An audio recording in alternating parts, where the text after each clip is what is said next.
Muy buenas tardes aquí desde las montañas volcánicas de Fraijanes, una enorme comunidad rural que todavía, gracias a Dios, huele a hormiga, huele a agricultura, huele a azufre de vez en cuando, pero aquí estamos muy felices de que usted nos esté dando el regalo de sintonizarnos. Una bienvenida a cada uno y a cada una que está haciendo lo posible para que en esta tarde de miércoles sacar un espacio de su tiempo para poder ser expuestos y retroalimentados escuchando diferentes voces, como ya ha sido una tónica para nosotros aquí en la Cumbre Virtual de Servidores.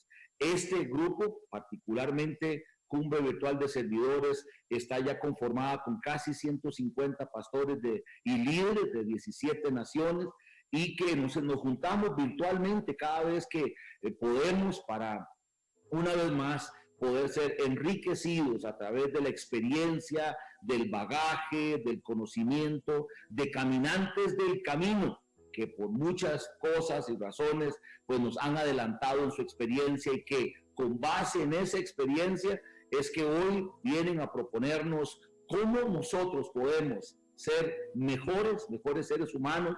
Y por supuesto, en el marco que abriga este espacio, que es el aspecto de la iglesia y de la misión de la iglesia, queremos ser fortalecidos también para ver cómo podemos ser, y esta es una constante, suena como un estribillo para mí, pero cómo poder ser la iglesia que Jesús soñó, una iglesia que encarne los valores del reino de Dios y los socialice, los proyecta en diferentes escenarios, porque donde quiera que haya la representatividad de una iglesia que encarne el mensaje de Jesús, un mensaje de Jesús que se sale de las estructuras y que tiene que ver con la gente en necesidad, indudablemente el pura vida va a estar presente, la vida de Cristo va a estar presente de diferentes maneras. En esta tarde estoy muy honrado con la persona que les voy a presentar a continuación. Déjenme abrir un paréntesis, disculpe. Esta transmisión está saliendo en vivo por Ecos Radio, en Facebook de Ecos Radio, así que si usted tiene a alguien y puede decirle, mira, metete a Ecos Radio, el Facebook de Ecos Radio, va a ser una bendición para muchas personas. Decía que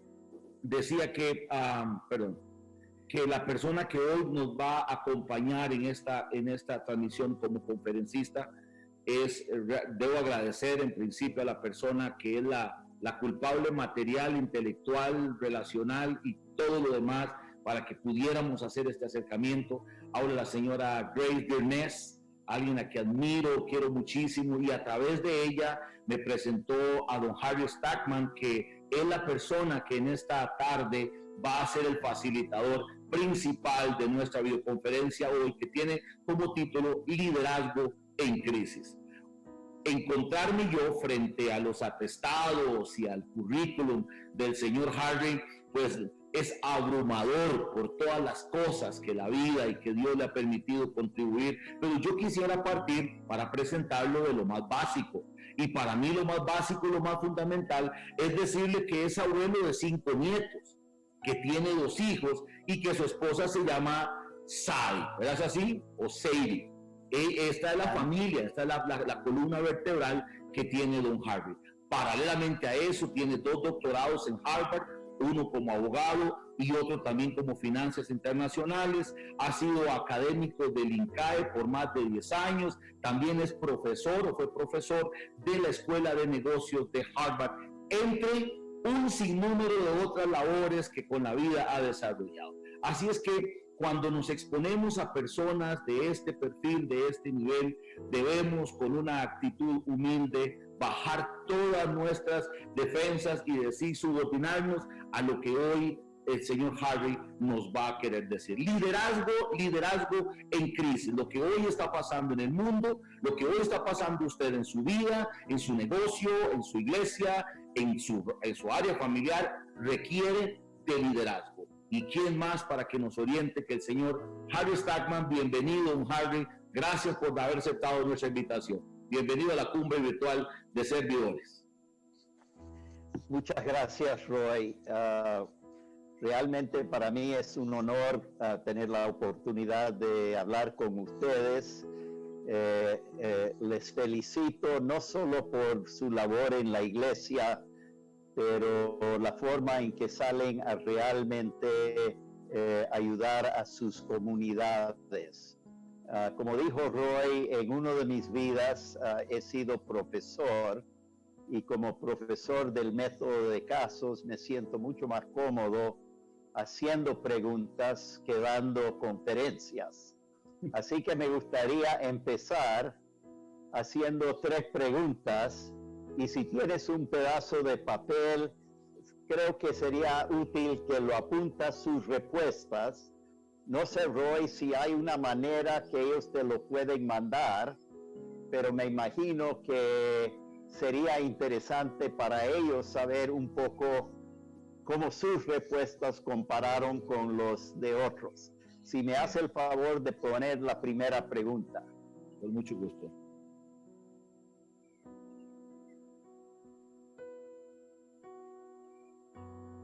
Cuando despertaste esta mañana, ¿cómo te sentiste? A, negativo, ansioso, sueños molestos, preocupado. B, positivo, contento, anticipando el día. C, no recuerdo. La segunda pregunta. ¿Cuál lado de tu cerebro es más dominante? La izquierda, lógico, pragmático, ordenado, pesimista. O la derecha, B, intuitivo, empático, visionario, optimista.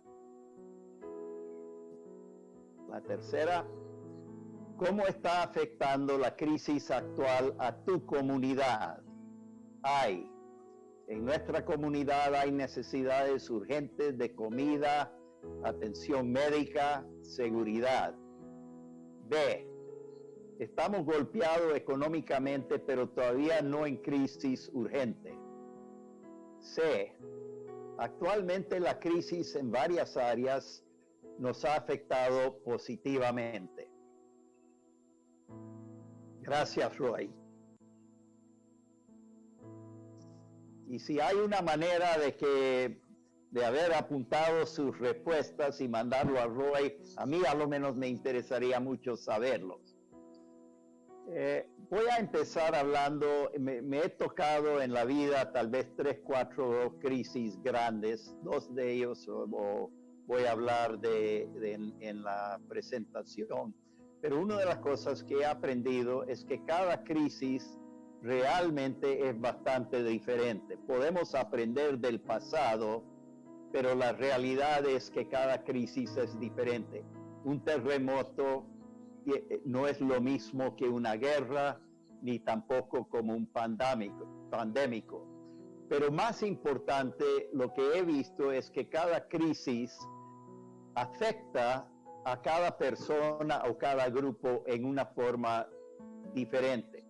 Por ejemplo, si vos sos pandémico en esta crisis, si vos tienes un hotel o un restaurante, estás en una situación muy diferente del que tiene una pulpería o alguien que maneja una clínica o un hospital.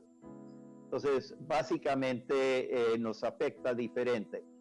Pero quisiera hablar tal vez de 3 retos que un líder en cualquier crisis, en cualquier situación, casi siempre va a tener.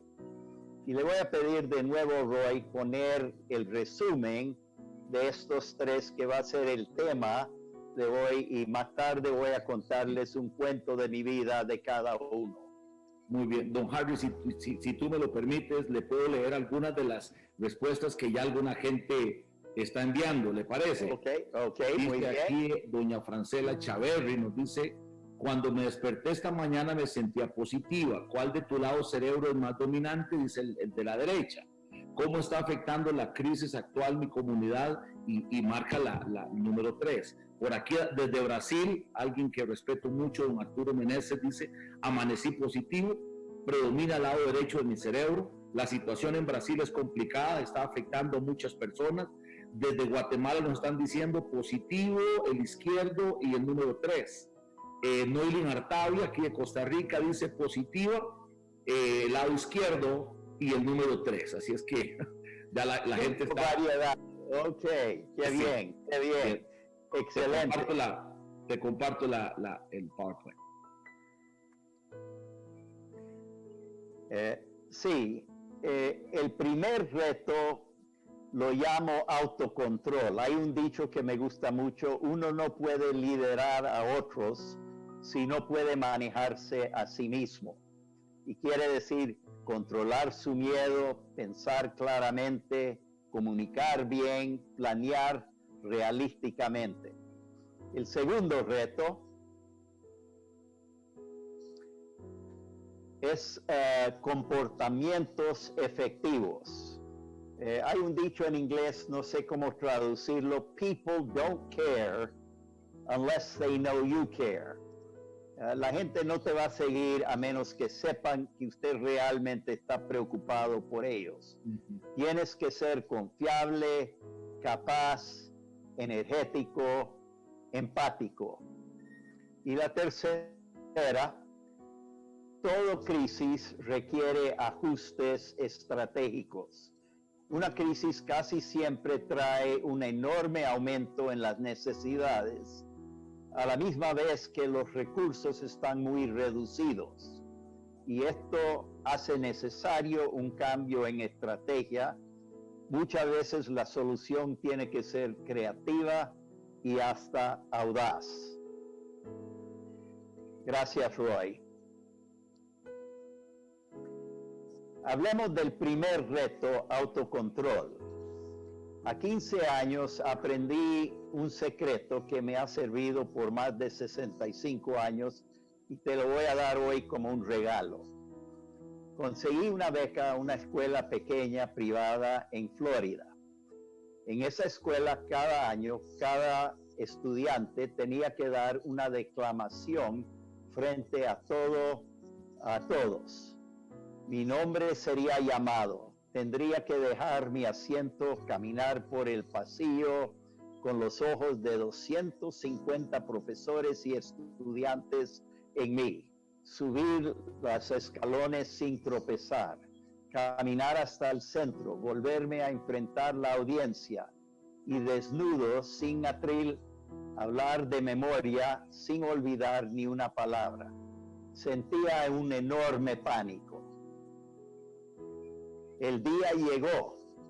Tratando de controlar mi terror, recordé un versículo: Dios no nos ha dado un espíritu de miedo, sino de amor, alegría y una mente sana. Y el mensaje que me llegó muy claro era: Harry, tienes miedo porque estás pensando en ti. Amor implica concentrarte en tu audiencia, dar tu mensaje con entusiasmo. Aun si te caes, no es el fin del mundo. Esto va a ser una aventura. Lo que no mata engorda. Póngase las pilas, mente sana, mente calma. Dejé atrás el miedo, lo gocé y me fue bien. Aunque nunca llegué a ser predicador, sí aprendí algo que tal vez para predicadores sea útil. Desde ese día, cuando yo me confronto con una situación difícil, recuerdo ese versículo y trato de aplicarlo a la situación enfrente. No sé cuál fue tu respuesta a la primera pregunta. En esta crisis tengo que admitir que la mayoría de las mañanas yo me despierto preocupado, muchas veces con sueños difíciles, pero busco en un tiempo al inicio de la mañana de meditación que Dios me quita el espíritu de miedo y me dé uno de amor, gozo y una mente sana. Y eso me ayuda mucho a entrar a los retos del día más calmado, pensando en otros, no tanto en mí. El segundo reto, comportamiento de liderazgo.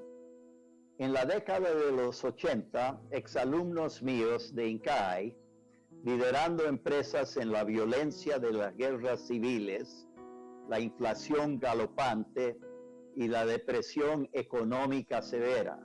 Los que tienen menos de 40 años de edad no tienen idea cuán difícil fue eso en Centroamérica. Fue como la Gran Depresión de los Estados Unidos, otra crisis. Me dijeron, INCAE no nos ha preparado para estos tiempos, cuando todos los patrones normales han sido disruptidos. Necesitamos un seminario sobre liderazgo en caos. No podíamos encontrar casos en los archivos de Harvard. Decidimos utilizar los casos de los mismos egresados. Habían 8 casos, 5 de éxito, 3 de fracaso y muchos otros anécdotas que salieron en el seminario. Recuerdo en particular, y voy a compartir la situación similar de 4 familias empresariales en la guerra civil del Salvador. 3 perdieron todo, 1 salió fortalecido. Una familia comerciante pensaba que pronto lo normal regresaba. No cambiaron nada, siguieron sin ajustes. En 4 meses habían perdido su patrimonio y se fueron a la bancarrota. Otra familia en pánico vendieron todo lo que tenían a 15% de su valor.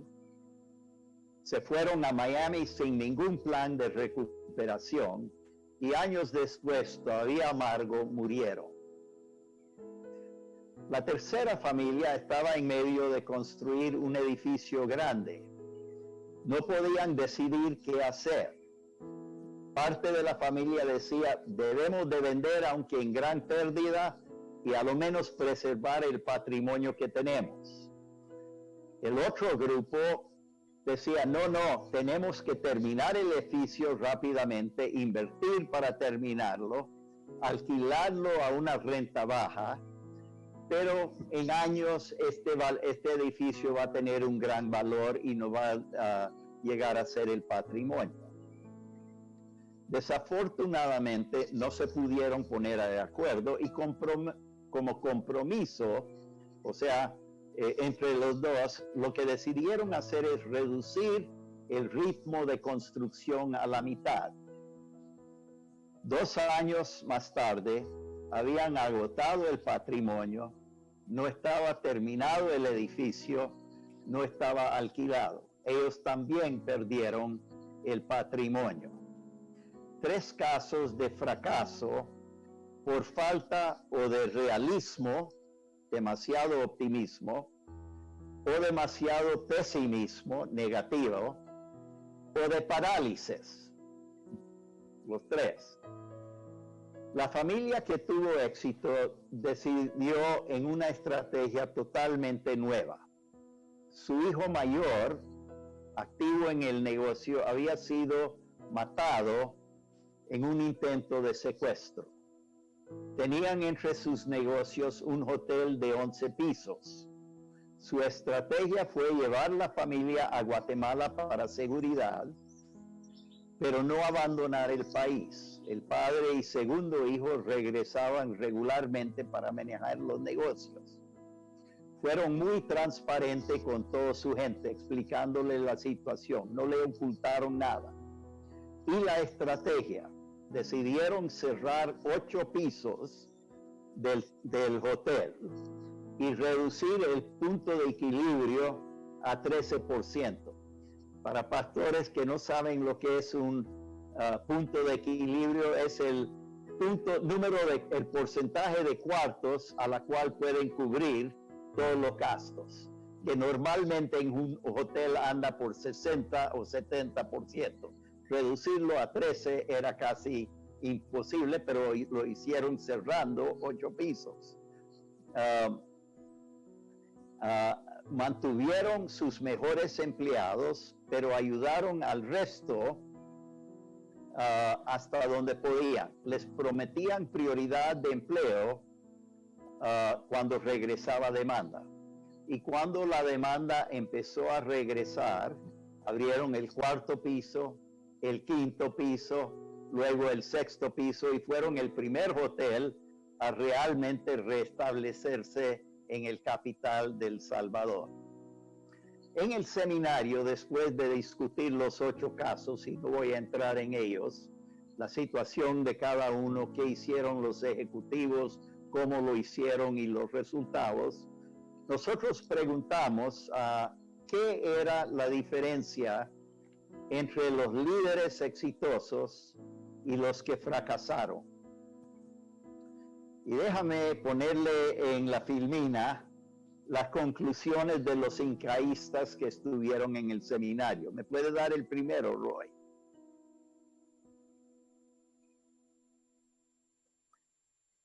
En el caso de las estrategias inefectivas, los casos fallidos parecen caracterizarse por una renuencia a reconocer que las cosas han cambiado o un parálisis antes el cambio.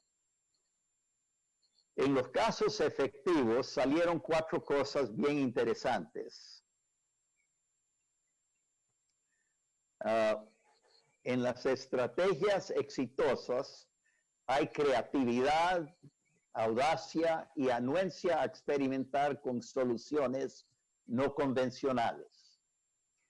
Un líder que reconoce los problemas y no los oculta inspira más confianza que los que disimulan las dificultades. Los gerentes exitosos muestran solidaridad con su gente, se preocupan por ellos y crean un sentido de todos estamos juntos en esto y juntos podemos resolverlo. Finalmente, los líderes exitosos parecen tener un optimismo subyacente, una energía y una voluntad de seguir adelante. Quisiera notar algo muy interesante en los líderes exitosos. Por naturaleza, si tu lado dominante es izquierda o izquierdo, sos lógico, realista, probablemente un poco pesimista y cauteloso. Si domina la derecha, sos imaginativo, optimista, pero a veces no suficientemente ordenado y pragmático. Nota que líderes efectivos tienen que aprender a usar ambos lados del cerebro, ser lógicos, ordenados, pero también imaginativos y optimistas. Son realistas pero audaces, energéticos, no paralizados, usan su mente fría, pero su corazón empático. Déjame pasar al tercer reto. ¿Podemos quitar eso, sí. Roy? Al tercer reto, don Harry. Sí. Puedes quitarlos completamente. Ya no necesito las filminas. Bien. Ok, gracias. El tercer reto es ajustes de estrategia. Hay un dicho que me gusta mucho que se atribuye a Churchill. En inglés es never waste a crisis. No dejar pasar la oportunidad que una crisis trae. En 1972 era profesor asociado en INCAE y había sido ascendido a una posición liderazgo, director académico. La noche del 23 de diciembre, un terremoto destruye a Managua, todos los hospitales y gran parte de nuestra casa en la carretera sur de esa ciudad.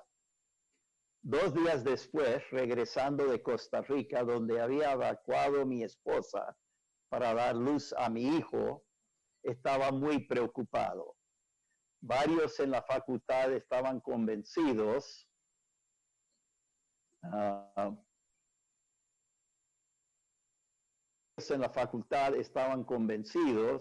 que el instituto iba a morir. Serían meses antes de que los estudiantes 80% eran de otros países, pudieran regresar. El flujo de caja muy vulnerable se agotaría. Extranjeros en la facultad no quedarían en Managua, donde sus familias estarían expuestos a pestes. Varios ya habían conseguido tiquetes para irse.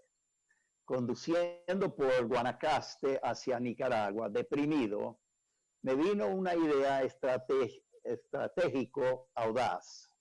Manejado correctamente, el terremoto podría ser motor de desarrollo.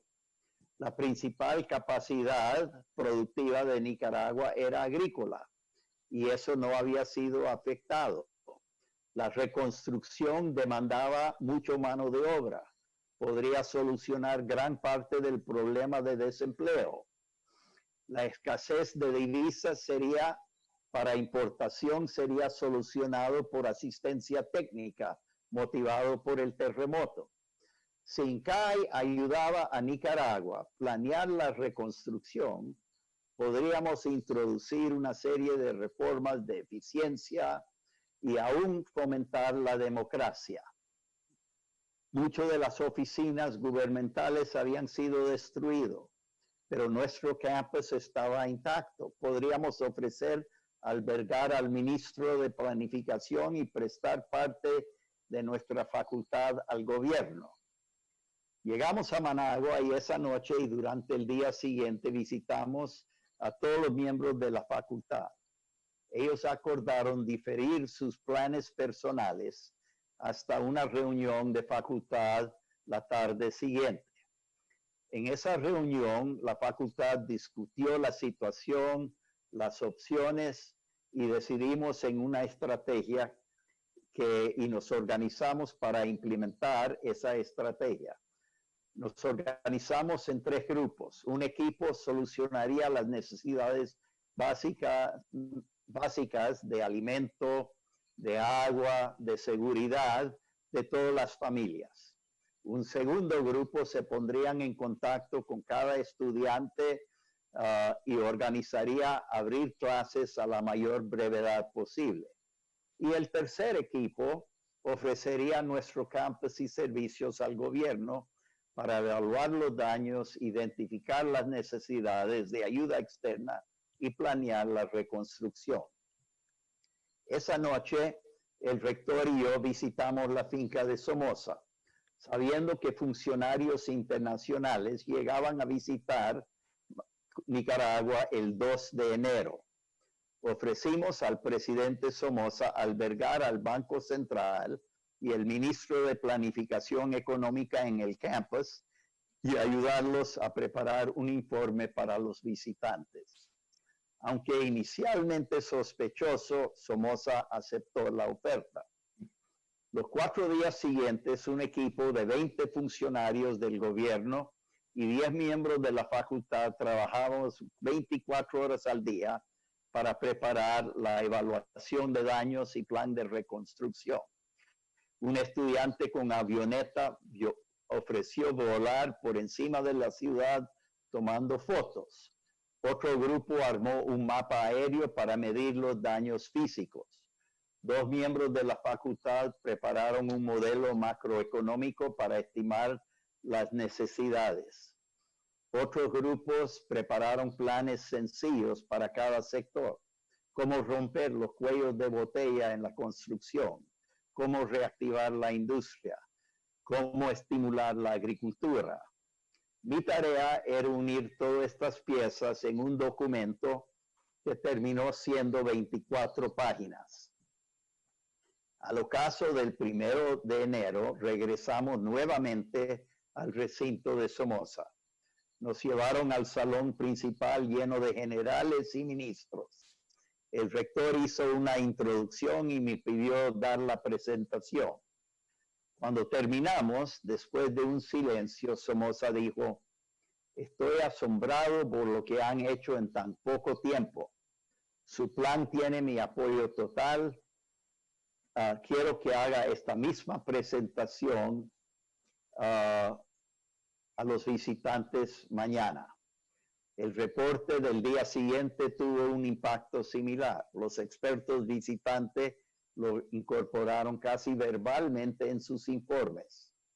Una semana más tarde, el gobierno de Nicaragua formalmente pidió a INCAE ayudarle en preparar el plan de reconstrucción. AID, el BED, el Banco Mundial ofrecieron financiar el esfuerzo. AID hasta nos dio una donación adicional de $1 millón para ampliar el campus y crear el centro de asesoramiento.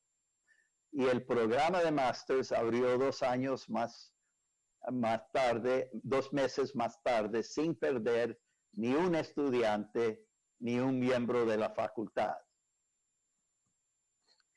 Lo interesante de ese caso, que tal vez de todas las crisis que he vivido me ha enseñado lo más, era que casi siempre hay 2 tipos de ajustes necesarios. El primer ajuste es de sobrevivencia. Requiere decisiones difíciles y sacrificios. Pero la crisis trae también oportunidades de avance para el país, para tu comunidad, para tu organización. Y es la visión clara de ese potencial futuro que no solo da esperanza, pero ayuda en la toma de las decisiones difíciles, de qué sacrificar, qué mantener. Si me permiten, me han contado que el versículo favorito de mi abuelo evangelista era: Cristo vino no solo para darnos vida, sino una vida abundante. Si me permiten una interpretación secular de ese versículo, el primer reto en una crisis es no perder la vida. Pero la visión del potencial de abundancia no solo es lo que da esperanza, pero también ayuda a preservar la vida. En conclusión, y creo que tenemos tiempo todavía un poco, ¿verdad, Roy? Sí, señor. ¿Había tiempo? Ok, sí, bueno. Sí, señor. En conclusión, déjame regresar a mi mantra y tal vez ampliarlo un poco. La realidad es que los riesgos y los miedos son reales, pero el amor es el secreto para controlarlos. Amor a tu prójimo, pero también a sí mismo. Nota en el caso que controlamos el espíritu de miedo, en parte preocupándonos por la esposa que estaba embarazada, por la familia, por los que tenían las necesidades de agua, donde nos organizamos como un grupo. O sea, y yo creo que una cosa que sí he aprendido desde que tenía 15 años es que el mandamiento es amar a tu prójimo como a sí mismo. Dios quiere que nos amamos a nosotros mismos, y un líder en crisis tiene que preocuparse, como decimos en inglés, not to burn out. Cuidarse a sí mismo a la misma vez que estás cuidando a otros. Pero un secreto de cuidarse a sí mismo es darle atención a otros, ayudar a otros. La otra cosa que sale muy claro es que en el momento del terremoto, si hubiéramos ido a todos nuestros amigos y decirle, ayúdanos a salvar a INCAE, habría muy poca respuesta. Lo que pasó era que ayudarle a INCAE, ayudarle a Nicaragua a salvarse a Nicaragua, ni Nicaragua, ni el gobierno, ni los amigos de Nicaragua iban a dejar a INCAE morir. INCAE se salvó, no preocupando de sí mismo, sino preocupándose de su comunidad más grande, de su región. Alegría y entusiasmos. Las acciones para enfrentar la crisis requieren enorme energía. Lo interesante es que yo recuerdo esos 4 días de 24 horas haciendo el estudio para el gobierno, que fue muy, muy difícil, como uno de los highs de mi vida. Gozámoslo, porque teníamos una visión de lo que podía venir más adelante. Mente sana. Yo creo que el plan de Nicaragua tuvo éxito porque estaba basado en datos. Había realismo sobre los obstáculos. Había proyecciones relativamente confiables. También en la implementación fuimos muy diplomáticos con el gobierno, cooperando, no compitiendo con el ministro de Planificación y el Banco Central. Y la estrategia fue audaz y creativa. Como raíz de ese plan que hicimos, el gobierno de Nicaragua recibió en ayuda externa para el terremoto 3 veces más de que nunca había recibido de afuera, en préstamos y grants. Hubo una visión no solo de cómo convertir una tragedia en un plan de avance. Entonces le dejo con mi mantra: Dios no nos ha dado un espíritu de temor, sino de amor, de gozo y de una mente sana. Muchas gracias, Roy, y ustedes. Muchas gracias, don Harry. Muchas gracias por esa magistral forma en la que nos proyecta a esa experiencia en la que definitivamente se deja ver liderazgo. Ahora bien, don Harry, vamos a abrirle espacio a las preguntas, porque aquí tienes enfrente, aquí en el Facebook hay varias gente conectada, tenemos acá, y no todos, en su gran mayoría, están inmersos en el mundo académico, en el mundo de las empresas, las corporaciones, y es ahí donde ocupamos que usted nos ayude a procesar hoy en el hoy. Nosotros como pastores al frente de organizaciones, ¿qué cosas? Usted ha citado, por ejemplo, una que la quiero resaltar: ser realista. Si algo ha afectado al mundo, a la iglesia, a la gente en general, es que a veces nosotros los pastores, y me meto ahí porque estoy metido ahí, a veces espiritualizamos mucho las cosas, don Harvey, las espiritualizamos y caemos en imaginarios que no son realistas. Es interesante ver la forma en la que usted nos anima a que efectivamente hoy estamos frente a una crisis, se llama el COVID-19, que está amenazando con la vida, la economía, y nada está haciendo igual. Quería nada más rescatar ese principio para abrir a las preguntas de las personas. Yo rescato el hecho de que tenemos que aprender a ser realistas y no espiritualizar las cosas como a veces lo estamos haciendo. La primera pregunta, y esta es la dinámica.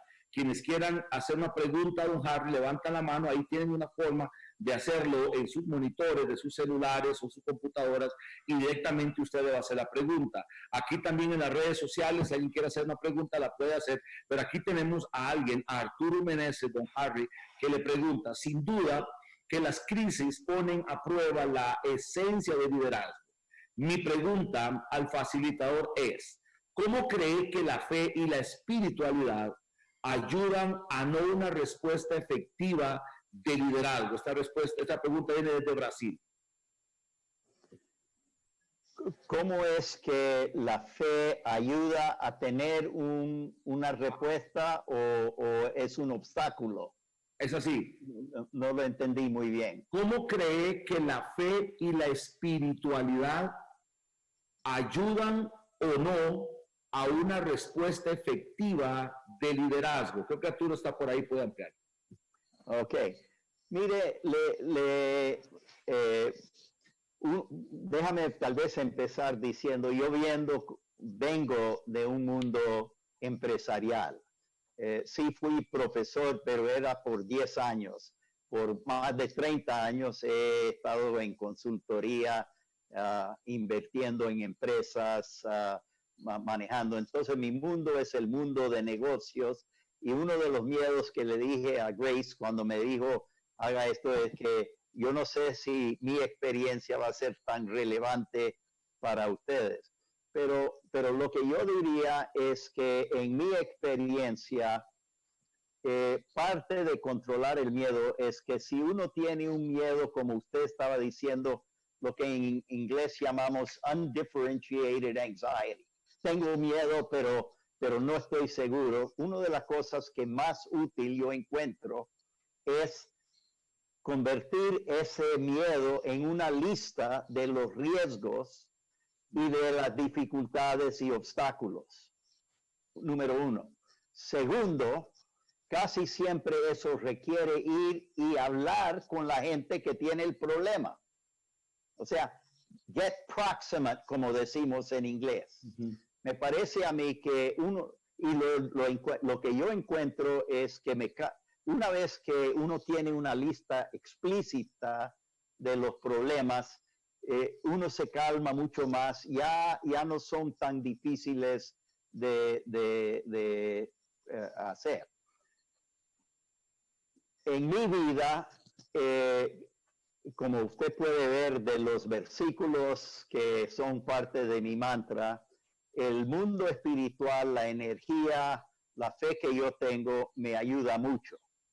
Pero tengo que decirles que sí tengo amigos muy religiosos que Dios me va a salvar. Dios me va a salvar. Hay unos chistes muy... probablemente han oído ese chiste de la mujer que muere en un flood, que llega en una inundación y llega al cielo y dice, Dios, oraba y no me ayudaste y ahogué. Y él dijo, mire, primero mandé un bote con una policía para sacarte de la casa. Mandé un helicóptero. O sea, yo en mi familia de misioneros teníamos un dicho que me gusta mucho: God helps them that helps themselves and that help other people. Entonces yo creo que la fe y la espiritualidad ayuda enormemente, pero sí hay casos donde gente yo creo que se vuelve muy supersticioso y no usan la cabeza y los talentos que Dios le dio. La segunda cosa que yo diría es que también hay gente, y esto Roy creo que lo estábamos platicando, que su espiritualidad crea una burbuja en la iglesia, en sus reuniones, en sus devociones, y no sale de la burbuja a estar con la gente. Una de las cosas que yo admiro enormemente en Jesucristo era que Él salía, Él no estaba en el templo todo el día, Él estaba en la comunidad y estaba atendiendo enfermedades, hambre, los problemas que tenía la gente. Entonces, para mí la espiritualidad, la fe es un enorme asset, pero uno tiene que no debe abusarlo en eso. No sé si eso es una contestación. Bien, no, muchas gracias, muchas gracias. Dice aquí alguien desde Chile, el señor Víctor Rey, que de hecho es un teólogo muy reconocido, dice, me llama la atención de los muchos talleres y seminarios que se imparten en las iglesias evangélicas en América Latina. Pero veo que las iglesias en esta misma crisis y en las crisis sociales no se ve liderazgo de la iglesia y de los pastores. En algún sentido, lo que le interpreto, don Harry, a Víctor, es que no se ve ese liderazgo protagónico de propuesta, de relevancia que efectivamente los pastores deberíamos de tener. Aquí alguien más, Arturo dice, muchas gracias, estoy de acuerdo que es una integración necesaria la que tú dices.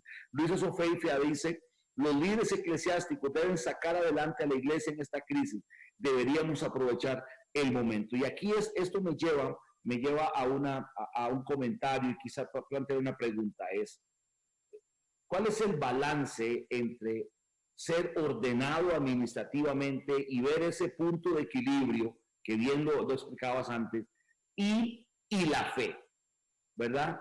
Es una tensión que vivimos nosotros. Pensar en que Dios va a hacer descender maná del cielo mañana, porque aquí nosotros tenemos un montón de gente que está con hambre, adultos mayores que tenemos que darles de comer, y yo me voy a quedar aquí diciendo, bueno, a ver en qué momento aparece el maná. Ayúdenos a ampliar un poquito más ese tema, ¿cuándo es necesario ese equilibrio? Es muy buena pregunta y lo voy a... me tocó en un momento, yo había salido de INCAI como profesor y había estado en Harvard y luego me metí a los negocios en los Estados Unidos. Ya había estado en mi segunda carrera cuando don Chico de Sola, el presidente de la junta directiva, me dijo, Harry, tienes que ayudarnos a crear una nueva estrategia para INCAI porque va a la bancarrota en Nicaragua. No hay manera que va a salir allí bajo los sandinistas y en el tiempo que tenía. Y me tocó trabajar con un grupo para crear una estrategia y a largo finalmente llegó la decisión de tomar la rectoría y venirme a vivir aquí en Nicaragua y tratar de sacar adelante en un caso que era muy, muy difícil. Con mi amigo que me iba a acompañar en esto,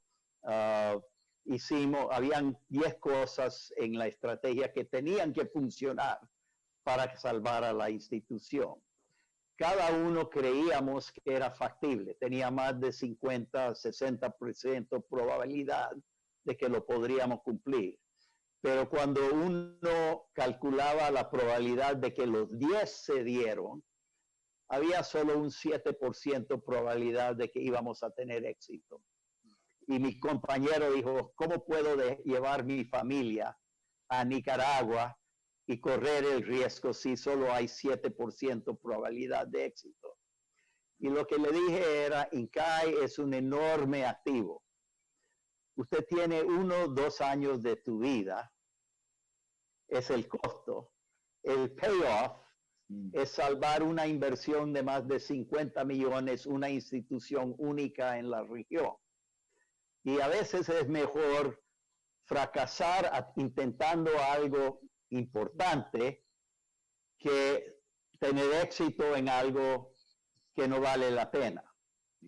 Nos venimos, él se quedó como rector después de que yo regresé y en 4 años lo había logrado. Lo que aprendí en ese momento es que y esto tal vez es, no sé si esto es fe, no estoy es calculando la probabilidad de éxito, pero también calculando el valor. Una de las cosas que trato de, cuando yo uso la palabra audacia, es que muchas veces no hay salida segura. Eso es la naturaleza del riesgo. Si usted está en un barco, en una tormenta,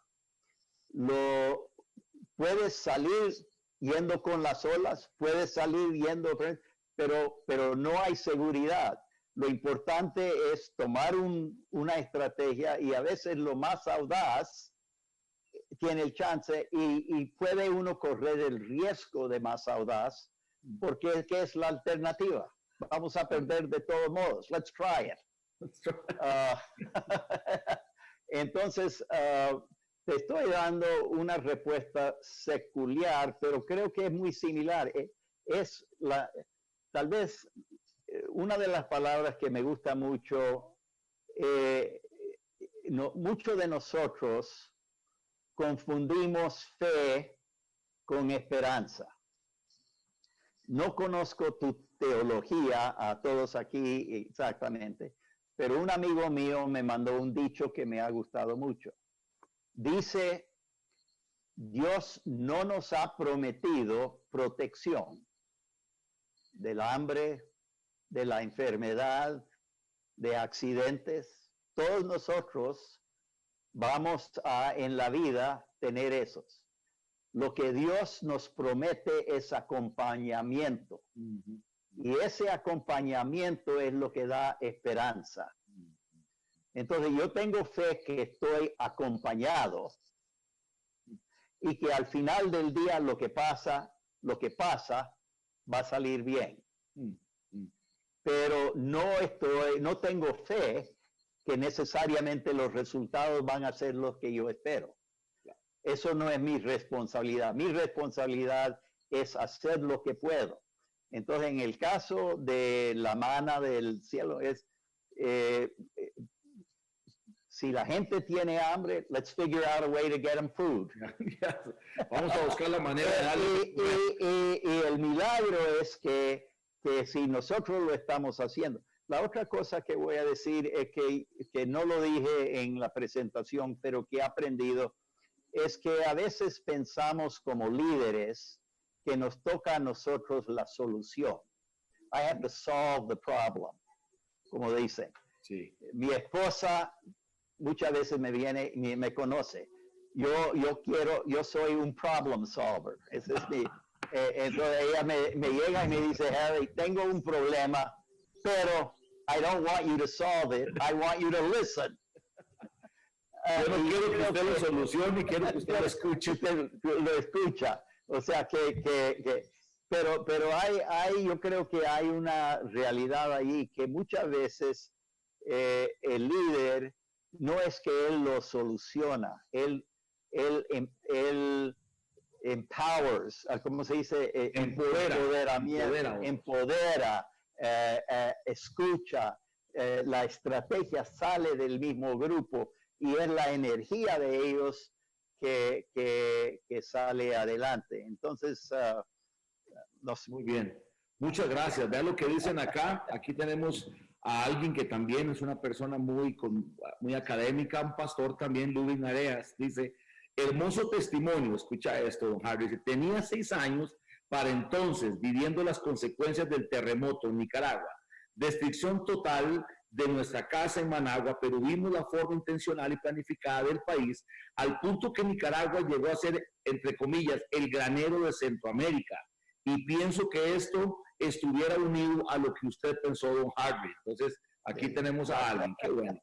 Nos dice don Milton Rojas, dice, deberían los pastores conocer el punto de equilibrio de la iglesia para enfrentar los momentos de crisis, a pesar de que no son organizaciones sin lucro.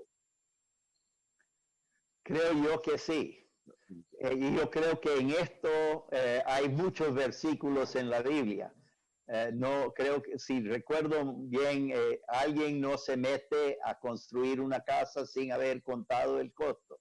Uno no se mete a una guerra hasta que sabe lo que tiene. O sea, la Biblia está llena, creo yo, de que Dios nos empodera, nos dio una mente. Eso es la mente sana. Claro. Conocer los datos, hacer el análisis, hacer un plan. Una cosa que sí quisiera decir, usted dijo entre la derecha y la izquierda.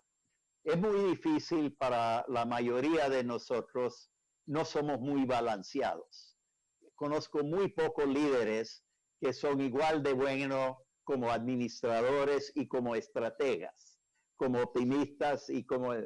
Entonces, parte de eso, y no lo mencioné en el caso de ICAI, pero llegó el que me acompañó y luego siguió como era mi cuñado. Pero yo lo escogí a él para venir conmigo, porque yo soy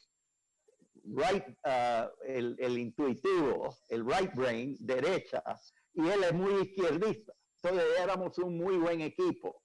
Parte muchas veces de balancearlo es ponerte en equipo con alguien que te complementa, que no es lo mismo que ti, pero mucho más práctico. Entonces, si vos sos, como Roy, ya lo puedo ver, un pastor carismático, tal vez bueno tener un CFO que hace los números del presupuesto y asegura que hay dinero en el banco. Muy bien, don Harry. Qué bien. Aquí Grace dice, calculando el porcentaje de éxito, pero también calculando el valor.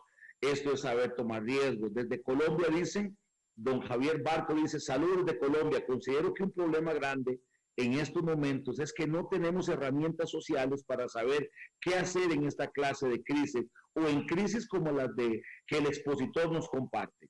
Se trata de tener en cuenta una capacitación que brinde a los pastores herramientas que le ayuden a crear redes para que su trabajo sea más visible y más eficaz. Muchos pastores quieren hacer algo, peor, no saben qué ni cómo. Hay quienes ni siquiera tienen listado de las personas que viven en sus iglesias y ni saben quiénes tienen más o menos necesidad. Este es un comentario, pues, y en esto le mandamos el hook a usted. Con todo respeto, le tiramos el hook a usted y le decimos que debería de darnos otra clase para poder ampliar mucho más estos conceptos. Así que ya le lanzamos el hook aquí. Bien, ya casi tenemos que irnos. Aquí desde redes sociales dice alguien, don Joaquín Quesada dice, la gente siempre quiere que los pastores le resuelvan los problemas de orden social, pero creo lo que debemos es enseñar oportunidades para que ellos puedan salir adelante con la ayuda de Dios, definitivamente. Vamos a ver si nos queda alguna otra. Mire que muchísimos comentarios. Vamos a leer uno más de don Oscar. Vamos a ver. Don Oscar Fernández dice, los seminarios e instituciones de formación teológica no preparan a los pastores para manejar situaciones de crisis, al menos que se estudie orientación y consejería. Así es.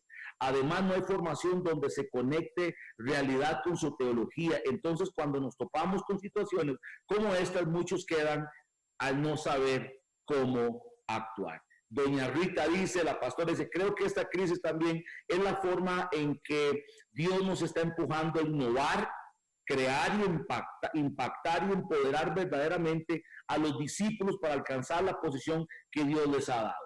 Don Reiner Soto dice, en estas situaciones, ¿cuándo se tiene que ser un llanero solitario y cuándo hay que contagiar, transmitir ideas y contagiar a otros? Esa es una pregunta. Mire, me gustó mucho lo que estabas diciendo y te doy una idea. Gracie y yo somos nietos de don Enrique y doña Susana Strachan, que eran los fundadores de la misión latinoamericana, y nuestros padres eran misioneros aquí. Lo interesante en la historia, llegaron mis abuelos a Costa Rica en 1921, pero mi abuelo andaba por toda América Latina como evangelista. A la misma vez que doña Susana empezó una clínica para mujeres que terminó el Hospital Clínica Bíblica, el Hogar Bíblico, habían escuelas, etc. Una de las cosas que yo le diría, un reto que le diría a los pastores, es que si la única cosa que tu iglesia está haciendo es teniendo servicios de oración, internos, estás solo estudiando la Biblia, no te has metido a la comunidad, no estás haciendo nada para la gente, no me sorprende que cuando viene una crisis que requiere ayuda social, no tienes ninguna capacidad. Pero si has sido una iglesia real, comunidad, vas a ser la persona que más conoce a la gente, porque has estado en la casa de ellos, los ha organizado en campañas de voluntad, ha tenido hogares para ancianos. O sea, si vos realmente estás haciendo lo que yo diría es la misión de la iglesia, de ser la sal en la tierra o la sal en la luz, vas a encontrar que cuando viene la crisis, la gente te llega a ti porque vos conoces a la gente, vos tienes la confianza de ellos, y ellos van a estar mucho más abiertos al poder del evangelio y la fe en sus vidas. Entonces, a mí me parece que, y sé que eso es lo que muchos de ustedes están haciendo, pero si me preguntan, haga un seminario para pastores para aprender estas cosas, yo diría, el seminario sería, let's get started, let's get out there. Let's get out of the salt shaker. Oye, qué extraordinaria forma, don Harvey, en la que has podido hacer un cierre magistral. Porque indudablemente, y igual aquí la gran mayoría tenemos atestados teológicos, venimos de esa escuela, pero efectivamente no existe, de verdad no existe una escuela que yo conozca de teología que te enseñen la parte teológica y que nos enseñen liderazgo, herramientas administrativas. Gracias a Dios que algunos hemos tenido que hacer algunos abordajes ahí y agarrarnos de cosas para poder construir. Pero esta definitivamente es una gran necesidad. Y planteo de una vez a toda la comunidad virtual de servidores que sería bueno a futuro seguir hablando de esto, porque ahora surge esta idea. Efectivamente necesitamos ser capacitados y entrenados en este tipo de cosas. Pero bien lo apuntó don Harvey. Y lo dijo, no voy a decir nada para no echar a perder. Pero ¿cómo ser capacitados y entrenados en la atención a crisis?